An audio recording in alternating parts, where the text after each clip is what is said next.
అందరికీ నమస్కారం. సిరి ఎంటర్టైన్మెంట్ ఛానల్కి స్వాగతం.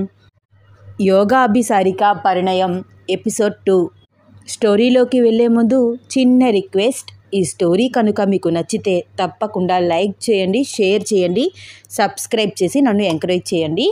ఇంకా ఆలస్యం చేయకుండా స్టోరీలోకి వెళ్ళిపోదాం. ఏంటండి, ఏం మాట్లాడుతున్నారు? మీరు ఇలాంటివన్నీ నమ్ముతారా? మంత్రాలకి చింతకాయలు రాలతాయా? ఇదంతా నాన్సెన్స్. మన వీక్ పాయింట్స్ని వాళ్ళు క్యాష్ చేసుకుంటారు. దీనిని నేను అస్సలు ఒప్పుకోను. అజయ్ మాటలను కొట్టి పడేస్తూ అంది స్వప్న. అది కాదు స్వప్న, ఒక్కసారి ఆలోచించు. ఇప్పుడు అభి ఫేస్ చేస్తున్న ప్రాబ్లం మాత్రం అందరూ నమ్మేటట్లుగా ఉందా? ఎవరికైనా చెప్తే నమ్ముతారా? మనం ఏదో కట్టుకథ చెప్తున్నాము అనుకుంటారు. కానీ అభిలో ఏదో అతీత శక్తి ఉంది అన్నది మాత్రం నిజమే కదా. నువ్వే చూస్తున్నావు కదా. అలాగే మరొక శక్తి ఎక్కడో ఉండి ఉంటుందని ఎందుకు అనుకోవు? అభి ఇంట్లో ఉండను, దూరంగా వెళ్ళిపోతాను అంటోంది. నువ్వు తనని ఈరోజు తలుపులు వేసి ఆపగలవేమో. రోజు అలా ఆపడం నీ వల్ల అవుతుందా? లేదు స్వప్న, మనం తనని ఆపలేము. అభి అనుకుంటే ఏదైనా చేస్తుంది. దాని వయసు 13 ఏళ్ళు. బట్ దాని ఆలోచన మాత్రం 25 ఏళ్ల అమ్మాయిలాగా ఆలోచిస్తోంది. చాలా తెలివైన పిల్ల. దానికి తోడు ఈ చిన్న వయసులో ఈ శక్తులు. నిజంగానే ఈ శక్తి వల్ల తన చుట్టూ ప్రమాదం తిరుగుతున్నట్లయితే ఆ శక్తిని కంట్రోల్ చేయడానికి మనకి మరొక శక్తి అవసరం కదా. మీ మాటలు వింటుంటే నాకు నిజమే అనిపిస్తోంది. అభిని మనం కంట్రోల్ చేయలేము. అలా అని మూఢనమ్మకాలని నేను నమ్మలేను. అక్కడికి వెళ్తే అభికి మంచి జరుగుతుంది, మనతో పాటే ఉంటుంది అంటే మీ మాట విని అక్కడికి వస్తాను. కానీ వాళ్ళ ప్రవర్తన ఏమాత్రం తేడాగా ఉన్నా అభిని తీసుకుని వెంటనే ఇక్కడికి వచ్చేద్దాము. నిన్న కాక మొన్న టీవీలో కూడా చూశాను. ఇలాగే ఏవో పూజలు పునస్కారాలు అని చెప్పి ఒక చిన్న పాపపై లైంగిక వేధింపులకు గురి చేశారు.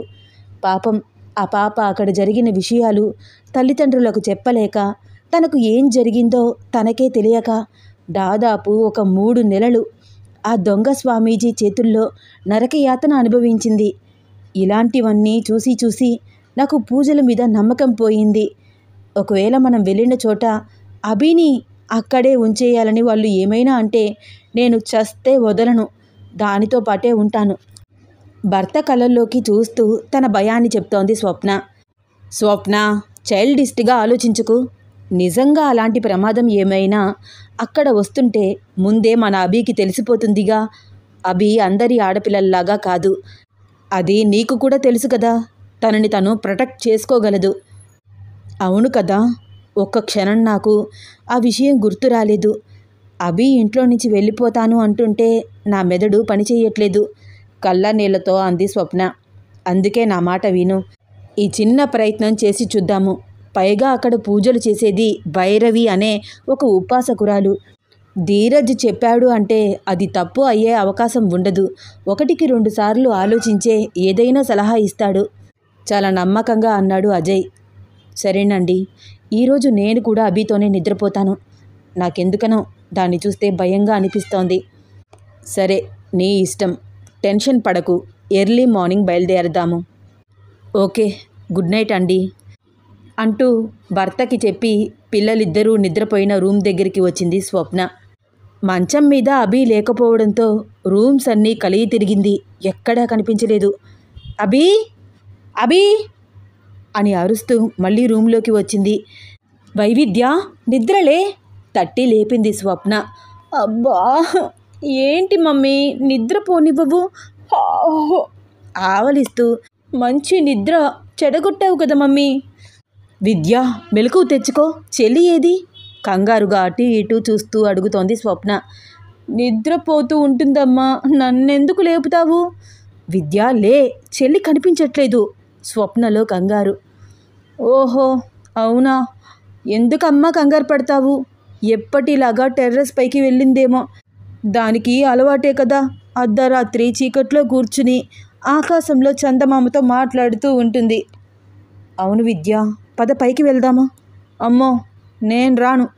దాని చేష్టలు, దాని వేషాలు చూస్తే నాకు భయం వేస్తుంది. 2 రోజుల దాకా నాకు నిద్ర రాదు. అది ఎందుకు అలా మాట్లాడుతుందో, ఎవరితో మాట్లాడుతుందో ఆలోచించి ఆలోచించి పిచ్చెక్కిపోతుంది. ఏమీ కాదు విద్య, ఒక్కసారి రా. నువ్వు చెప్తే వినవు కదా. సరే పద అమ్మా. ఇద్దరూ కలిసి స్టెప్స్ ఎక్కి పైకి వెళ్ళారు. జేజీ, ఎందుకలా మాట్లాడుతున్నావు? ఏమైంది? ఇప్పుడు నేను బాగానే ఉన్నాను కదా. అభిసారిక మాటలు వినిపిస్తున్నాయి. అమ్మా, అదిగో అదేదో మాట్లాడుతోంది, వింటున్నావా? వైవిద్య చిన్నగా అంది. మాట్లాడుకు, రావే. చిన్నగా అడుగులో అడుగు వేసుకుంటూ మెట్లకి ఒక వారగా నుంచుని అభి వైపు చూస్తున్నారు స్వప్న, వైవిద్య. అభిసారిక చుట్టూ విపరీతమైన వెలుగు, సరిగ్గా కనిపించట్లేదు. మాట మాత్రం చిన్నగా వినిపిస్తోంది. అటువైపు చూడలేకపోతున్నారు. ఎందుకు ఎందుకు జేజీ, రేపటి నుంచి ఎందుకు రానంటున్నావు? అభిసారిక మాటలు మాత్రమే వినిపిస్తున్నాయి. తను ఎవరితో మాట్లాడుతుందో అర్థం కావట్లేదు. ఎందుకు జేజీ, చెప్పు. రేపటి నుంచి కనిపించనంటున్నావు. ఏమైంది? ఎందుకలా మాట్లాడుతున్నావు జేజీ? అభిసారిక మళ్ళీ మళ్ళీ అవే మాటలు మాట్లాడుతోంది. జ్ఞాన ముద్రలో ఉండి మనోనేత్రంతో ఎవరినో చూస్తూ మాట్లాడుతోంది. ఇదంతా చాలా వింతగా, విచిత్రంగా అనిపిస్తోంది స్వప్నకి. వైవిద్యకి భయం వేస్తోంది. అమ్మా, నాకు భయం వేస్తోంది, కిందకి వెళ్ళిపోదాము. విద్య, భయపడకు. అసలు ఏం జరుగుతోందో తెలుసుకోవాలి కదా. ఈరోజు మనం తెలుసుకుందాము. అది కిందకి వచ్చే వరకు ఇక్కడే ఉందాము. కిందకి రావాలంటే మెట్ల దారిలోనే రావాలి కదా. వస్తున్నప్పుడు నిలదీసి అడుగుదాము.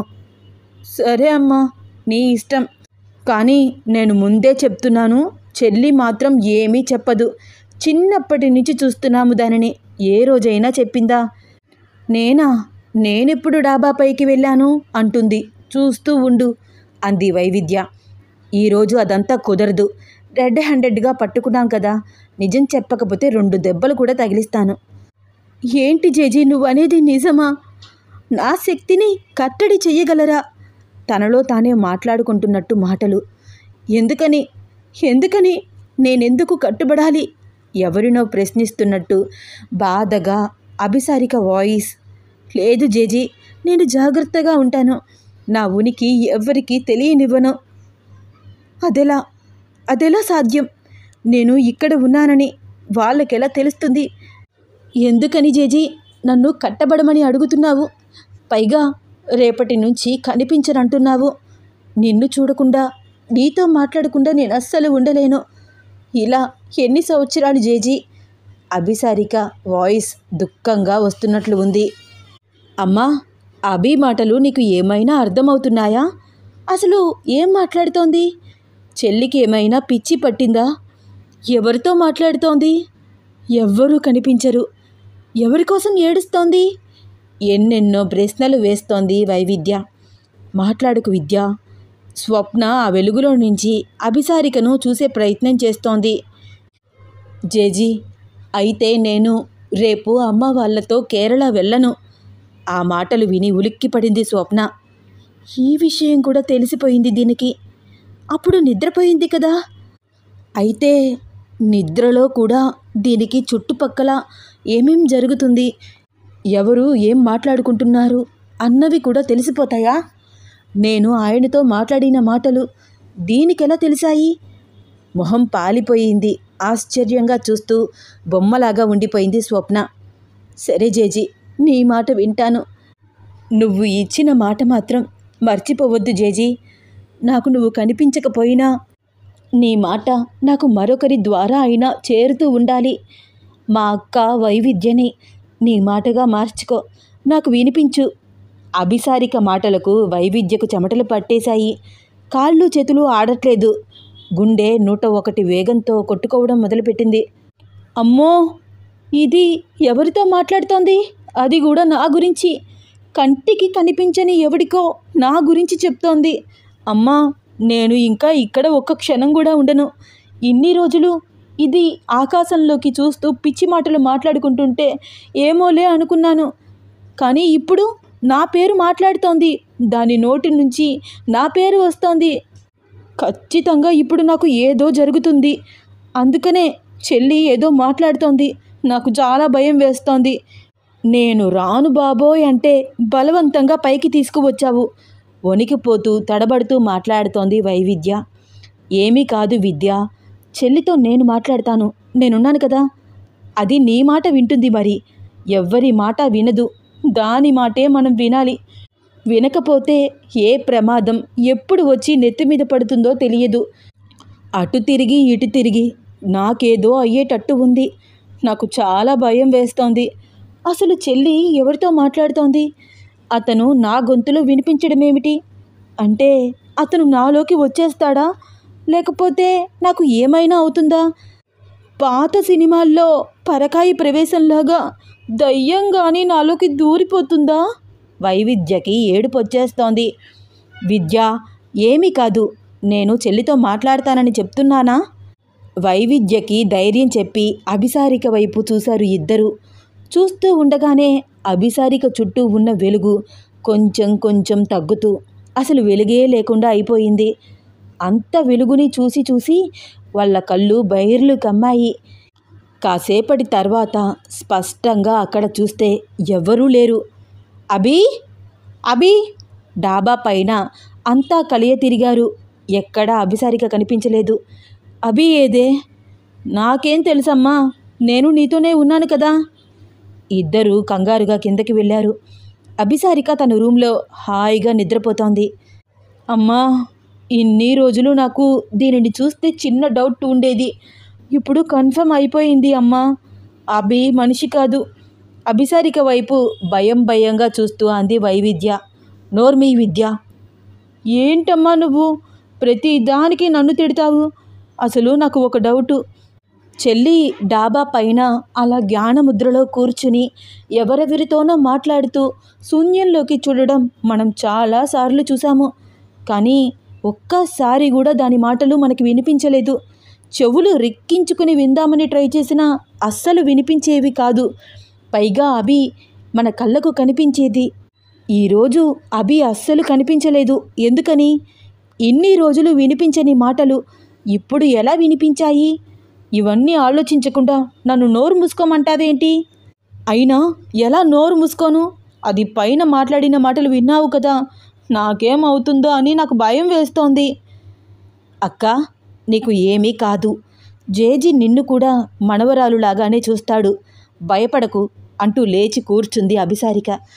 అభిసారిక ఒక్కసారిగా అలా లేచి కూర్చోవడంతో స్వప్న, వైవిద్య బిత్తరపోయి చూస్తున్నారు. ఏంటే? పైన ఏంటి? ఏం చేస్తున్నావు?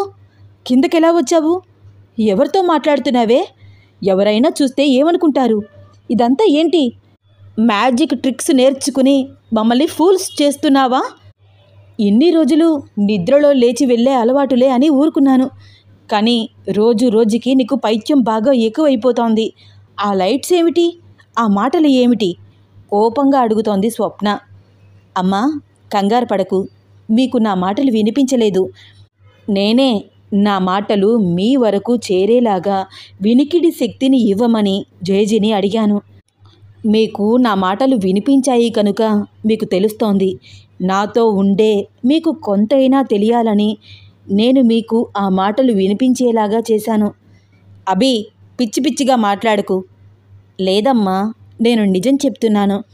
మీ వినికిడి శక్తిని జేజీ అదుపు చేయగలడు. ఇన్ని రోజులు మీకు వినిపించని మాటలు ఈరోజు మీకు వినిపించాయి కదా. కావాలంటే రేపు జరిగే విషయం ఇప్పుడు చెప్పనా? భైరవీ మాత నా జాతకాన్ని చూసి నాకు చేతులెత్తి దండం పెడుతుంది. అది చూసి నువ్వు నాన్న ఆశ్చర్యంగా ఉండిపోతారు. భైరవీ మాత నేను ఆవిడ ఆశ్రమానికి రావడమే అదృష్టంగా భావిస్తుంది. మీతో కూడా నా గురించి, నా జాతకం గురించి మాట్లాడుతుంది. కేవలం ఒక్క 7 సంవత్సరాలు మాత్రమే నేను ఈవిడ శక్తిని దిగ్బంధం చేయగలను అని మీకు స్పష్టంగా చెప్తుంది. అభి, ఆపు. ఏమిటిదంతా? నాకు పిచ్చి పడుతుంది. నార్మల్గా ఉండు, ఒక నార్మల్ అమ్మాయిలాగా. ఈ శక్తులు, ఈ మాయలు ఇవేమీ వద్దు. నా కూతురుగా ఉండు చాలు. అసలు నేను ఇలాంటివన్నీ నమ్మను, కానీ నా చుట్టూ ఇవే జరుగుతున్నాయి. అసహనంగా మంచం మీద కూర్చుని కోపంగా మాట్లాడుతోంది స్వప్న. అమ్మా, రేపు కేరళ వెళ్తాము. అక్కడ భైరవీ మాత పూజ చేసి నా శక్తిని కట్టడి చేస్తుంది. ఆ తర్వాత దాదాపు 7 సంవత్సరాల వరకు నాకు జేజీ కనిపించాడు. సరిగ్గా ఈ రోజు నుంచి 7 సంవత్సరాల తర్వాత ఇంతకు రెట్టింపు అవుతాయి నాలో ఉండే శక్తులు. అప్పుడు మాత్రం భైరవి మాత నా శక్తులను అస్సలు కట్టడి చెయ్యలేదు. అప్పుడు తిరిగి నాకు జేజీ కనిపిస్తాడు. ఈ 7 సంవత్సరాలు జేజీ అక్క రూపంలో నాకు వినిపిస్తాడు. అక్క గొంతులో గొంతుగా మారతాడు. కేవలం నాకు ప్రమాదం వస్తుంది అంటే హెచ్చరించడానికి మాత్రమే. అది మనకి, మన కుటుంబానికి మంచి చేసేదే తప్ప హాని కాదు. గంభీరమైన గొంతులో మాట్లాడుతున్న అభి మాటలకు అడ్డు వస్తూ, నన్నెందుకు ఇరికించావే? ఆ జేజీ ఎవరు? నా మాటగా వినిపించడమేమిటి? వైవిద్య కంగారు పడిపోతూ చెమట్లు తుడుచుకుంటూ అంది. అందుకు కూడా ఒక కారణం ఉంది అక్క. నేను సమయం వచ్చినప్పుడు చెప్తాను. నా దగ్గర నుంచి ఎప్పుడు శక్తులు దూరం అవుతాయో అప్పుడు నా ఉనికి కోసం నన్ను వెతికే వాళ్ళకి నా జాడ అస్సలు తెలియదు. ఒక రకంగా నువ్వు నాన్న తీసుకున్న నిర్ణయం ఖచ్చితమైనది. అందుకనే నేను ఇందుకు ఒప్పుకుంటున్నాను. నా దగ్గర శక్తి లేకపోతే మన కుటుంబానికి ఎటువంటి ప్రమాదము ఉండదు. వచ్చే ప్రమాదాలు ఎలాంటివైనా సరే ఇకపైన నాకు తెలియదు. అందరి అమ్మాయిలలాగానే నేను కూడా కొన్ని సంవత్సరాలు నార్మల్గా మారిపోతాను. నా శక్తి గురించి నాకు ఎంతోసేపు గుర్తు ఉండదు. జేజీ అక్క రూపంలో నాతో మాట్లాడాల్సిన పరిస్థితి వస్తే అప్పుడు తిరిగి నా శక్తి నాకు స్మరణకి వస్తుంది. జేజీ అందించాల్సిన సందేశం నా వరకు చేరిన క్షణకాలంలోనే నా శక్తిని నేను మర్చిపోతాను. ఇప్పుడు కూడా మీతో ఈ విషయం ఎందుకు చెప్తున్నానంటే నాలో ఉండే అతీత శక్తి ప్రభావం ఒక్కసారిగా మాయమైపోయి నేను ఒక నార్మల్ అమ్మాయిలాగా మారడం జరిగితే ఖచ్చితంగా నేను మీ మీద డిపెండ్ అవ్వాల్సిందే. ఇన్ని రోజులు నేను మీకు రక్ష, రేపటి నుంచి మీరే నాకు రక్ష. అక్క, ముఖ్యంగా నువ్వు అని ఇద్దరితో మాట్లాడి ఇంకా ఈ విషయం చర్చించకండి. జేజీ ఎవరు, ఏమిటి అని నన్ను ప్రశ్నలు వెయ్యొద్దు. అమ్మా, నువ్వు కోరుకున్నట్టే నేను నీతోనే ఉంటాను. నీ కూతురుగా, ఒక నార్మల్ అమ్మాయిలాగా. ఇంకా ఏ భయమూ లేకుండా నువ్వు హాయిగా నిద్రపో. అభి మాటలు వింటుంటే స్వప్నకి ఒళ్ళు మండిపోతోంది. అసలు నువ్వు చిన్న పిల్లవేనా? ఏమిటి గోల? ఏమిటి ఈ రాద్ధాంతం? నీ వయసుకు తగ్గట్టు ఒక్కరోజైనా ఉన్నావా? అర్ధరాత్రి దెయ్యం పట్టినట్టు ఏమిటే ఈ మాటలు? ఇంట్లో ఇంత గొడవ జరుగుతున్నా మీ నాన్న చూడు ఏమీ పట్టనట్టు ఎలా నిద్రపోతున్నాడో. అమ్మా, మన మాటలు నాన్న వరకు వినిపించవమ్మా. ఇన్ని రోజులు మీరు నా మాటలు వినలేనట్టే ఇప్పుడు నాన్న కూడా మన మాటలు వినలేడు. మనం జేజీ గురించి మాట్లాడుకుంటున్నప్పుడు ఆ మాటలు మరొకరికి చేరవు. అభి మాటలు నమ్మకం కుదరక రూమ్లోకి వెళ్ళి, ఏవండి లేవండి, అభి ఏదేదో మాట్లాడుతోంది. పైన ఒంటరిగా కూర్చుని ఎవరితోనో పిచ్చి పిచ్చి వాగుడు వాగుతోంది. దాని ప్రవర్తనే తేడాగా ఉంది. లేవండి అని చాలా గట్టిగా అరుస్తోంది స్వప్న. అయినా అజయ్లో అస్సలు చలనం లేదు. అమ్మా, వృధా ప్రయాస చెయ్యకు, నాన్నకి వినిపించదు. అయినా నీకు శక్తుల మీద నమ్మకం లేదు కాబట్టి నీకు చూపిస్తున్నాను. నాన్న తన కంటికి కనిపించని అతీత శక్తులు ఎన్నో ఉన్నాయని విశ్వసిస్తున్నాడు. ఆయనకు నిదర్శనం అవసరం లేదు, నువ్వే తెలుసుకోవాలి అంది అభిసారిక. అభి, ఆపుతావా? ఊరుకుంటున్నాను కదా అని ఇష్టం వచ్చినట్టు వాగద్దు. ఎన్నిసార్లు చెప్పాలి నీకు? ముత్తైదువులాగా ఏమిటి ఆ మాటలు? ఇదంతా నమ్మలేనట్టు చూస్తూ గొంతు తడారిపోతూ ఉండడంతో ఫ్రిడ్జ్ దగ్గరికి వెళ్ళి వాటర్ తాగి చల్లటి నీళ్లతో ఫేస్ వాష్ చేసుకుంది స్వప్న. అక్క, అమ్మ తెల్లవారేసరికి ఇప్పుడు జరిగిన విషయాలన్నీ మర్చిపోతుంది. అయినప్పటికీ తను త్వరలోనే అతీత శక్తి ఏదో ఉందని ఖచ్చితంగా నమ్ముతుంది. కానీ నీకు మాత్రం జరిగిన ప్రతి సంఘటన గుర్తుంటుంది. నువ్వు నేను ఎక్కడ ఉంటే జేజీ అక్కడే అదృశ్య రూపంలో ఉంటాడు. ఏంటే, ఏం మాట్లాడుతున్నావు నువ్వు? అంటే ఆ జేజీ ఇక్కడే ఉన్నాడా? భయంగా చుట్టూరా చూస్తూ అడుగుతోంది వైవిద్య. అవునక్క, ఉన్నాడు. అమ్మో, నీకు దండం పెడతా. ఇలాంటివన్నీ చెప్పి నన్ను భయపెట్టకే. జేజీ అంటే దయ్యమే కదా. అక్క, భయపడకు. జేజీ దేవాత్మ, దయ్యం కాదు. ఇంకెప్పుడు జేజీ గురించి తప్పుగా మాట్లాడకు. అర్థమైందా? చాలా సీరియస్గా పెద్ద పెద్ద కళ్ళు చేసుకుని చెప్తున్న అభిసారిక వైపు వైవిద్య చూస్తూ మాట రాక అంటూ దుప్పటి ముసుగు వేసుకుని మెడలో ఉన్న ఆంజనేయస్వామి బిళ్ళ పట్టుకుని హనుమాన్ చాలీస చదువుకుంటూ వణుక్కుతూ, వచ్చే జన్మలో ఇలాంటి చెల్లికి నన్ను అక్కని చెయ్యొద్దు స్వామి అని దేవుడిని ప్రార్థిస్తూ గట్టిగా కళ్ళు మూసుకుని నిద్రపోవడానికి ప్రయత్నిస్తోంది. ఆ రోజు రాత్రి స్వప్నకి కానీ వైవిద్యకి కానీ అస్సలు నిద్రలేదు. అభిసారిక వైపు చూస్తూ అలాగే కూర్చుంది స్వప్న. ఏమిటి ఇదంతా? కంటికి కనిపిస్తుంది నమ్మాలా? నా దగ్గరికి వచ్చి ఎవరైనా ఇలాంటి మాయల గురించి మాట్లాడితే అదంతా మీ భ్రమ, హెరిజులేషన్ అని చెప్పే నా కళ్ళ ముందు ఇలా జరుగుతోందేంటి? నేను ఎవరికి వెళ్ళి చెప్పాలి? అసలు ఇది నిజమా, లేకపోతే నేనే ఏమైనా భ్రమలో ఉన్నానా? ఏం చేస్తోంది ఇది? నేను ఎంత అరిచినా ఆయనకు ఎందుకు వినిపించలేదు? అసలు అర్ధరాత్రి ఆ డాబా పైన ఇంత చిన్నపిల్ల ఏం చేస్తోంది? ఎవరితో మాట్లాడుతోంది? ఏం జరుగుతోంది? ఏదైతే అది అయ్యింది. ఒక్కసారి సైక్రాలజిస్ట్ని కలిసి వస్తే రైట్ కదా. ఆయనకు చెప్తే అస్సలు ఒప్పుకోరు. చెప్పకుండా తీసుకువెళ్ళాలి. కేరళ ప్రయాణం గురించి దీనికి ఎలా తెలుసు? ఆలోచించలేకపోతున్నాను. తల పట్టుకుని కూర్చుంది స్వప్న. వైవిద్యలో ఒకటే భయం. ముసుగు వేసుకుని లేచి కూర్చుంది. అమ్మా, నాకు భయం వేస్తుంది. ఇందాక చెల్లి ఏంటేంటో మాట్లాడుతోంది. నిద్రపోలేకపోతున్నాను. విద్య, నోరు మూసుకుని నిద్రపో. నేను ఇక్కడే ఉన్నాను కదా అంటూ ఏసీ రిమోట్ తీసుకుని ఏసీ స్పీడ్ పెంచింది స్వప్న. ఇప్పుడు చల్లగా ఉండి నిద్ర త్వరగా వస్తుంది, నిద్రపో. భయపడకు. అభి మాటలు లైట్ తీసుకో. అది చిన్నపిల్ల అంది స్వప్న. ఎవరమ్మా చిన్నపిల్ల? అభినా? నేను అనుకుంటూనే ఉన్నాను నువ్వు ఈ డైలాగ్ వేస్తావు అని. ఎప్పుడు చెల్లినే సపోర్ట్ చేస్తూ ఉంటావు. ఒకవైపు అది ఏం చెప్తే అది జరుగుతోంది, మరొక వైపు చీకట్లో ఢామ్ అని మాయమైపోతోంది. అన్నీ నీ కళ్ళతో చూస్తూనే ఉన్నా ఏదీ నమ్మవేంటమ్మా అని మనసులోనే అనుకుంటూ ముసుగు వేసుకుని నిద్రపోవడానికి ట్రై చేస్తోంది వైవిద్య. స్వప్న ఎప్పటికో తెల్లవారుజాముకి నిద్రపోయింది. అజయ్ లేచి లగేజ్ మొత్తం కారులో పెడుతున్నాడు.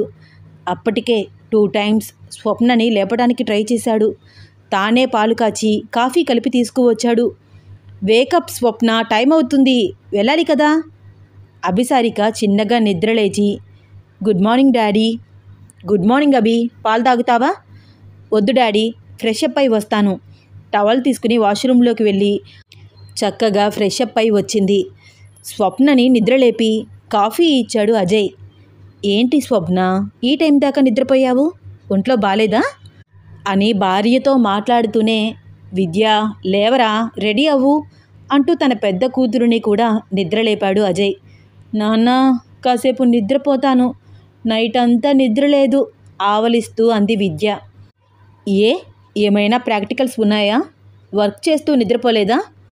కాదు నాన్న, నైట్ అభి అంటూ వైవిద్య ఏదో చెప్తూనే ఉంది. కానీ అజయ్ చెవులకు ఆ మాటలు చేరట్లేదు. వైవిద్య అలా పెదవులు కదుపుతూ ఉంటే, ఏంటమ్మా, ఏం మాట్లాడుతున్నావు అన్నాడు అజయ్ అయోమయంగా కూతురు వైపు చూస్తూ. ఏంటి, ఇప్పుడు మీకు అది మాట్లాడే మాటలు వినిపించట్లేదా అంది స్వప్న. అసలు అది ఏమైనా మాట్లాడితే కదా నాకు వినిపించడానికి. పొద్దున్నే ఫ్రాంక్ చేయడానికి నేనే దొరికానా? త్వరగా లేరా విద్య, నీ ఆటలు నువ్వును. బయలుదేరాలి, టైం అవుతుంది. దిలీప్ రావడానికి ఓన్లీ 15 మినిట్స్ టైం ఉంది. త్వరగా రెడీ అయి బయటికి రండి అంటూ రూమ్లో నుంచి బయటికి వెళ్ళాడు అజయ్. అమ్మా, నేను చెప్తున్న మాటలు నీకు వినిపిస్తున్నాయా అడిగింది వైవిద్య. వినిపిస్తున్నాయి. మరదేంటమ్మా, నాన్నకి వినిపించట్లేదు? ఒక్క నిమిషం అజయ్ వైపు చూసింది స్వప్న. ఆయన కూడా నిద్రమత్తులో ఉండి ఉంటారు లేవే. నువ్వు లైట్ తీసుకో, వెళ్ళి ఫ్రెష్ అప్ అయ్యిరా అంటూ విద్య బెడ్ దిగి వాష్రూమ్లోకి వెళ్ళింది. ఏంటి దిలీప్, ఈ మధ్య అస్సలు ఇంటికి రావట్లేదు? అడిగింది స్వప్న నవ్వుతూ. ఎక్కడ వదినా, పనే సరిపోతోంది. ఇల్లు, ఆఫీస్, వీటి మధ్యలోనే సగం జీవితం గడిచిపోతోంది. బాధపడకు మావయ్య, నీకు ప్రమోషన్ కంపల్సరీ వస్తుంది. నవ్వుతూ ముందుకు వచ్చి కూర్చుంది అభిసారిక. నాకా? సర్లే, అసలు ప్రమోషన్ లిస్టులోనే నేను లేనురా. అయినా నీకు ప్రమోషన్ వస్తుంది మావయ్య, కావాలంటే చూస్తూ ఉండు. అరే, నా మీద నాకే నమ్మకం లేదు, నీకేంట్రా అంత కాన్ఫిడెన్స్? నిజంగా నాకు ప్రమోషన్ వస్తే నీకు సైకిల్ కొనిస్తానే. ఓకే డన్ మావయ్య, నవ్వుతూ అంది అభిసారిక. అందరూ కాఫీ తాగి లగేజ్ ప్యాక్ చేసుకుని రెడీ అయ్యేసరికి దాదాపు గంట పైనే పట్టింది. అభిసారిక, వైవిధ్య, అజయ్ ముందుగా నడుస్తున్నారు. దిలీప్, మనం కేరళ వెళ్ళడం అవసరమా? నిజంగా అక్కడికి వెళ్తే పాపలో మార్పు వస్తుందంటావా? ఏదో భయం, దిగులు స్వప్న మనసుని కుదురుగా ఉండనివ్వట్లేదు. అజయ్ వైపు ఆశగా చూస్తూ అడిగింది. వదినా, నువ్వు ఎక్కువగా ఆలోచించకు. మార్పు వస్తుంది, రాదు, మనకేం తెలుసు? ముందు మనం ప్రయత్నించాలి కదా. ఇంకొక విషయం తెలుసా? మొన్న ఈ మధ్యనే నా ఫ్రెండ్ కొడుకు ఇలాంటి సమస్యతోనే బాధపడుతుంటే వాడిని కూడా కేరళ తీసుకువెళ్ళాము. అభికి ఇప్పుడు జరిగేవి మాత్రమే తెలుస్తాయి. వాడి కేస్ డిఫరెంట్ తెలుసా? నీకు చెప్తే అస్సలు నమ్మవు. అవునా? ఇంతకీ ఆ అబ్బాయి పేరేమిటి? చాలా పెద్దవాడా? ఏం చదువుతున్నాడు? ఎక్కడ ఉంటారు? అసలు సమస్య ఏమిటి? ప్రశ్నల మీద ప్రశ్నలు వేస్తోంది స్వప్న. వదినా, మనం వెళ్తూ వెళ్తూ మాట్లాడుకుందాము. వద్దు వద్దు దిలీప్, పిల్లలు ఉంటారు కదా. అభికి మనం మాట్లాడుకునే ప్రతి మాట ఎలా వినిపిస్తుందో తెలియదు. ఇప్పుడు కూడా మనం దూరంగా ఉన్నామనే కానీ దాని దృష్టి మనపై పడితే మన మాటలు దానికి వినిపిస్తాయి తెలుసా? పైగా దాని మాటలతో నాకు పిచ్చెక్కిస్తుంది. దాని వయసుకి దాని మాటలకు అస్సలు సంబంధం ఉండదు. సరే వదినా, ఇక్కడే మాట్లాడుకుందాము. ఆ అబ్బాయికి 16 ఇయర్స్ ఉంటాయేమో వదినా. అతని పేరు యోగేష్, ముద్దుగా యోగి అని పిలుస్తారు. అభిని చూస్తే 30 ఇయర్స్ అంటే ఎవరు నమ్మనట్టే. వాడికి కూడా 16 ఇయర్స్ అంటే ఎవరు నమ్మరు.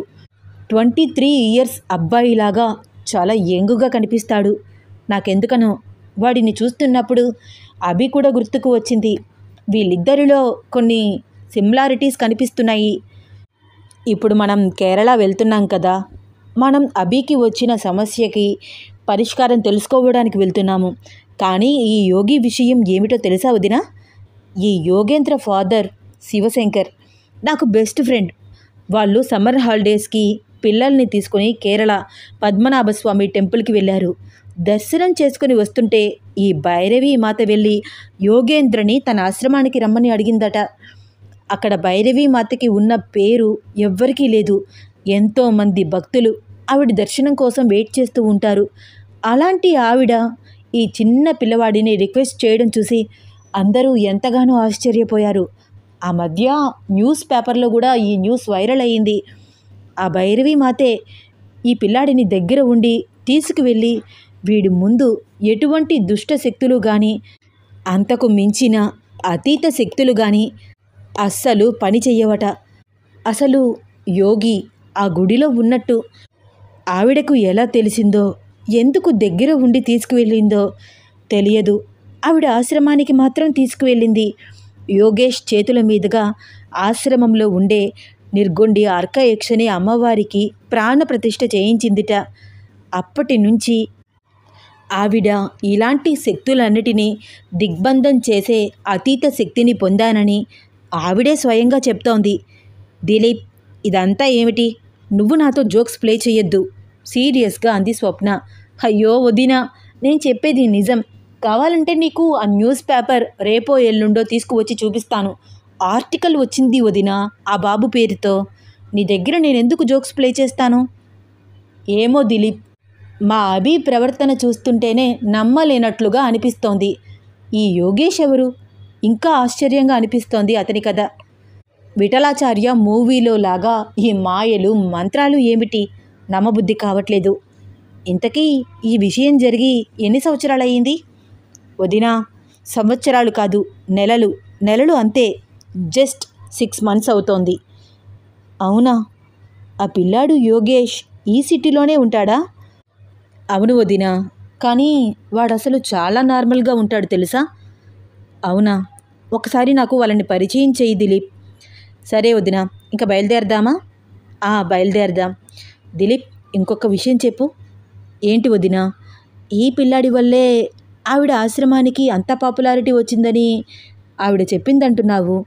అలాంటప్పుడు ఈ యోగేష్ గురించి విపరీతంగా న్యూస్ ట్రెండ్ అయ్యేది కదా, వైరల్ అయిపోయేవాడు కదా, ఒక పాపులారిటీ వచ్చేది కదా అంది స్వప్న. అలా అయితే మన అభి కూడా ఎప్పుడో న్యూస్లోకి వచ్చేసేది కదా వదిన. వాళ్ళు వచ్చిన న్యూస్ని కూడా ట్రాష్ అని కొట్టిపడేశారు. శివశంకర్, పార్వతి గారు ఎప్పటికప్పుడు వాళ్ళ అబ్బాయిని ప్రొటెక్ట్ చేసుకున్నారు. ఇలాంటి విషయాలు కుటుంబ సభ్యులు బయటికి రానివ్వరు వదిన. భైరవి మాత మాటలను వాళ్ళు విశ్వసించలేదు, అలా అని కొట్టిపడేయలేదు. భైరవి మాత కూడా ఒక మహాపురుషుడు బాలుడు రూపంలో నా ఆశ్రమానికి రావడం వల్ల నా శక్తి నాకు సిద్ధించింది అని మాత్రమే చెప్తోంది. యోగేష్ పేరు కానీ ఊరు కానీ ఎప్పుడూ ఆవిడ మాట్లాడలేదు. అదేంటి దిలీప్, ఇందాకే కదా నువ్వన్నావు న్యూస్లో ఆర్టికల్ వచ్చింది అని. వచ్చింది, కానీ యోగేష్ పర్సనల్ లైఫ్కి డిఫెక్ట్ కాకుండా న్యూస్ వేశారు వదిన. అసలు ఈ భైరవి మాత గురించి మీకెవరు చెప్పారు? ఎలా ఇంత ఫేమస్గా మారిపోయింది? టీవీల్లో ఆవిడ ఏమైనా ప్రవచనాలు ఇస్తుందా, లేకపోతే అడ్వర్టైజ్మెంట్స్లో ఏమైనా వస్తుందా? కాదు వదిన, రీసెంట్లీ ఆవిడ మాకు పరిచయం అయ్యింది కూడా శివశంకర్ ఫ్యామిలీ ద్వారానే. ఇప్పుడే చెప్పాను కదా యోగేష్ గురించి. అయితే యోగేష్ దగ్గరే ఉంటే ఎటువంటి శక్తులు పనిచేయవు అంతేనా? మేబీ అంతే అనుకుంటా. మన అభిలాగా ఆ పిల్లాడిలో కూడా ఏమైనా అన్బిలీవబుల్ బిహేవియర్ అబ్జర్వ్ చేశారా వాళ్ళ పేరెంట్స్? మన అభి జరిగే ప్రమాదాలను ముందుగానే చెప్పేస్తుంది.